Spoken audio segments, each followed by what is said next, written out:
Hey, this isn't my computer lab. Where am I? How did I get here?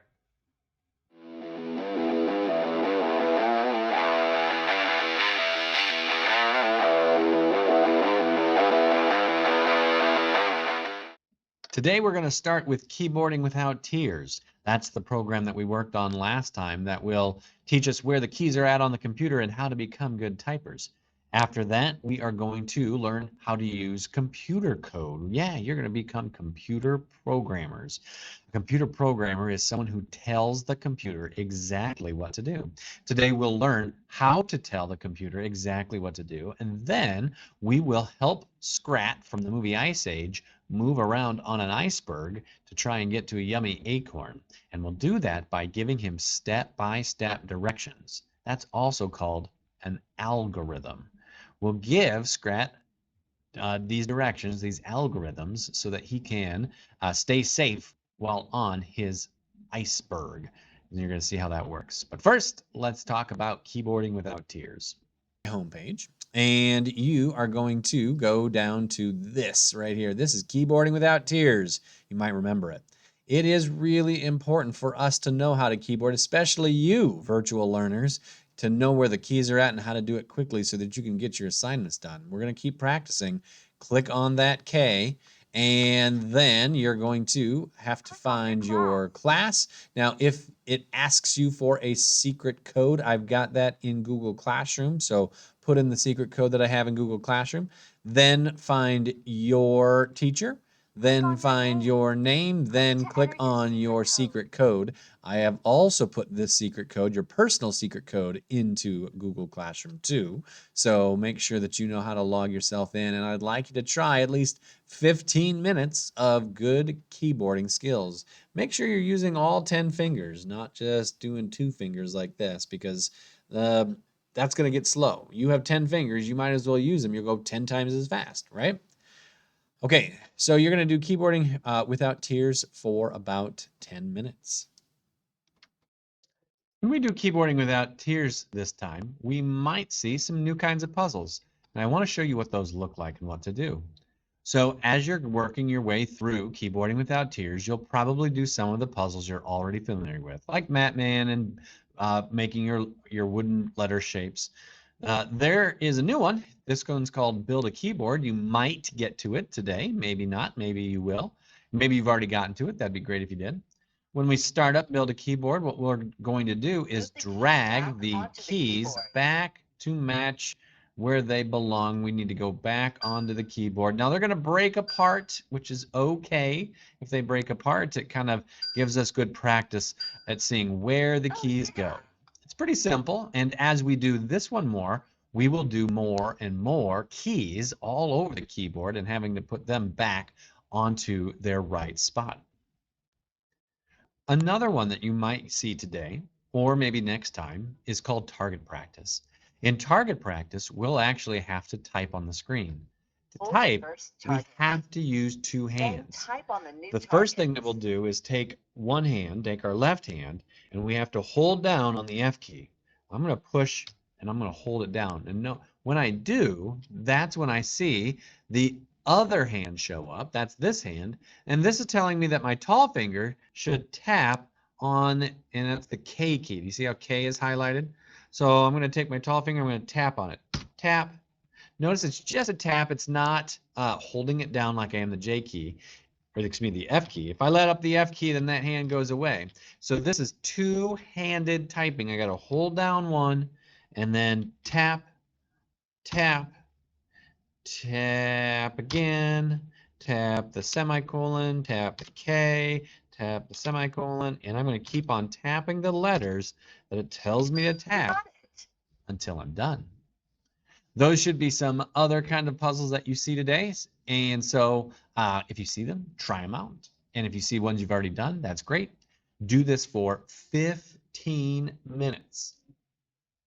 15. 15, 1, 5, 15 minutes. That's all you need to do it for. And then let's do our coding activity.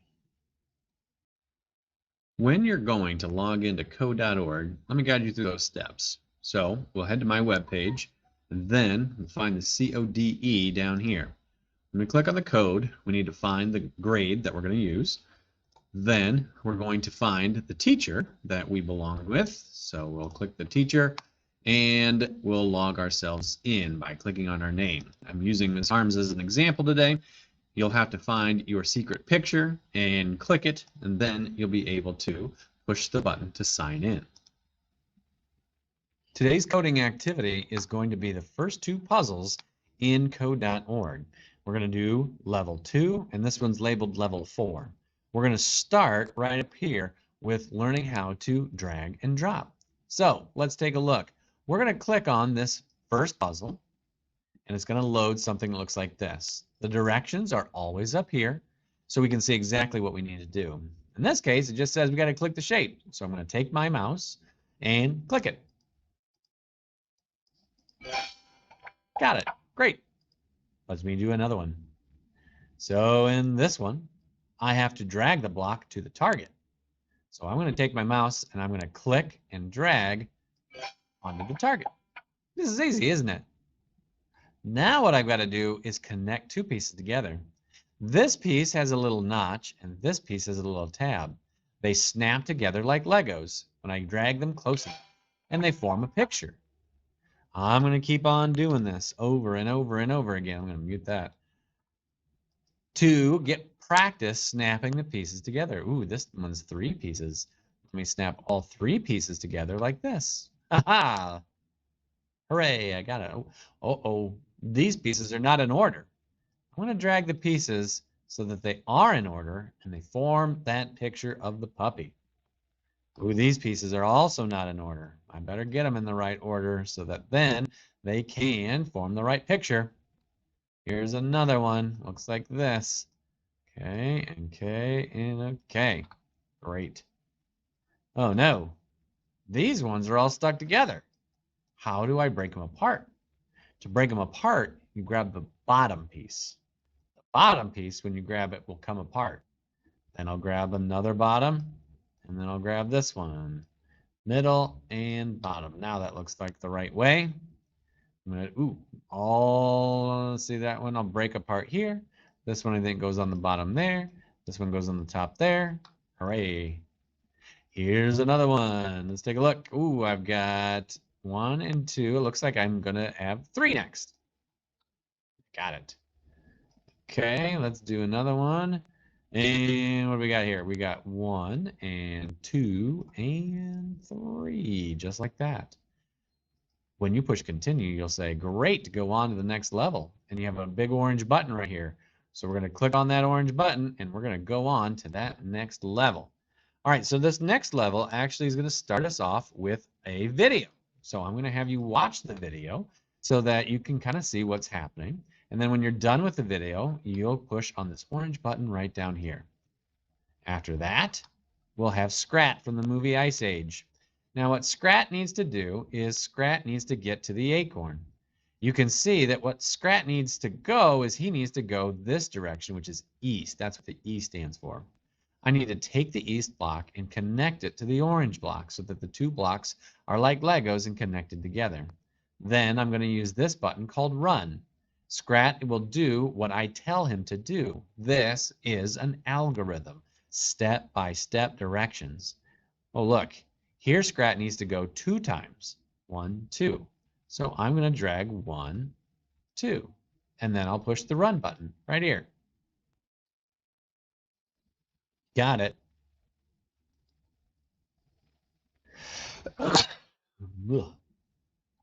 Oh, look what happens here. Scrat will go 1, 2 times, but then which way will he need to go? Well, we don't want him to go this way again because he's going to fall into the ice. I think Scrat needs to go east, east, and then north so that he can go up to get that acorn. Let's see if that's right. East, east, north. Nailed it. Let's do another one. This one, Scrat is going to go, let's see here. South, east, east. Oh, it's south again. We don't want him to do that. He'll fall in. You're going to drag that one away. I drag it into the trash can, and then I push run. to make him go. Good, he got it without falling in the ice. Let's do one more.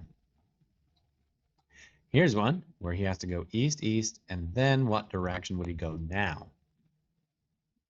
Yeah, I think he'd have to go down, south. So I'm going to drag that piece and connect it. So it says when run, go east, east, and south. And then I'll push run.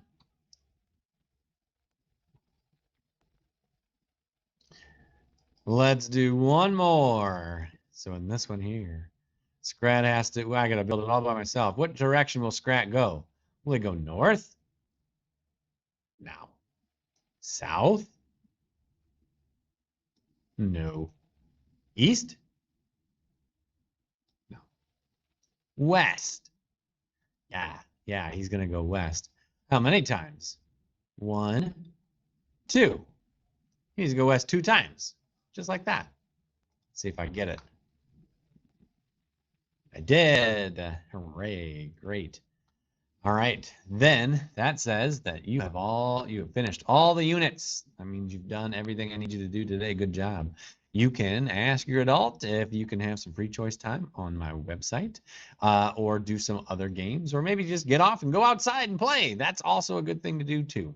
So next time I see you in computer science, we're going to do code.org again, and we're going to do even harder puzzles with Scrat from Ice Age to try and get him around his iceberg. Okay, I'll see you next time.